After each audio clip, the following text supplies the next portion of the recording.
کبھی کبھی آپ کو بڑا مان ہوتا ہے کسی پہ کہ یہ بندہ مجھے ضرور سمجھے گا، کوئی اور سمجھے نہ سمجھے، اور پھر وہی آپ کو سب سے زیادہ غلط سمجھ لیتا ہے۔ آپ جس کے ساتھ جتنا بھی مخلص ہوں گے وہ آپ کو اتنا ہی زوردار تھپڑ مارے گا کہ آپ کی مخلصی حیران رہ جائے گی۔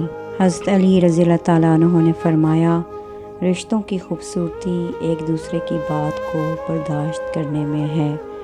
بے عیب انسان تلاش کرو گے تو اکیلے رہ جاؤ گے۔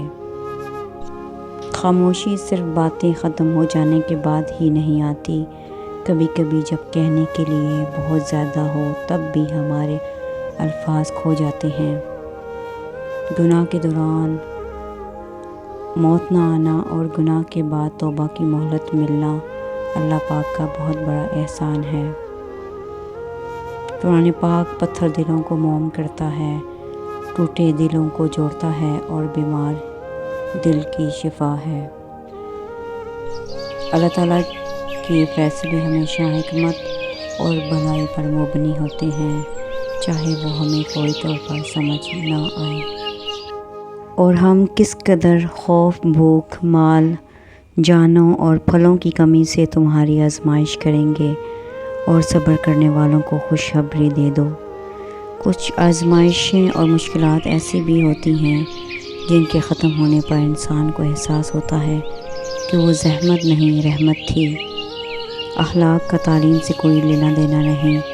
میں نے ان پڑھ لوگوں کو انتہائی بدتمیز اور تعلیم یافتہ لوگوں کو انتہائی بدتمیز دیکھا ہے۔ جس سے نماز پڑھ کے بھی سکون نہیں ملتا، اسے چاہیے کہ سکون سے نماز پڑھا کرے۔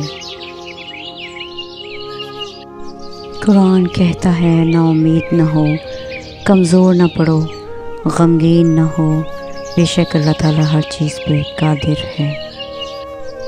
لوگوں کی اکثریت کو مت دیکھو کہ کدھر جا رہے ہیں، صحیح راستہ اپناؤ، چاہے اس راستے پر آپ اکیلے ہی کیوں نہ ہوں۔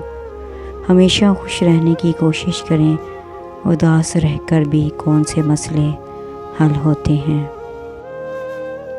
سجدے میں نہیں جاؤ گے تو پھر ظاہر ہے ڈپریشن میں ہی جاؤ گے۔ رسول اللہ صلی اللہ علیہ وسلم نے فرمایا، تم کسی کی کمزوریوں کی تلاش میں نہ رہا کرو اور جاسوسوں کی طرح کسی کی عیب معلوم کرنے کی کوشش نہ کیا کرو۔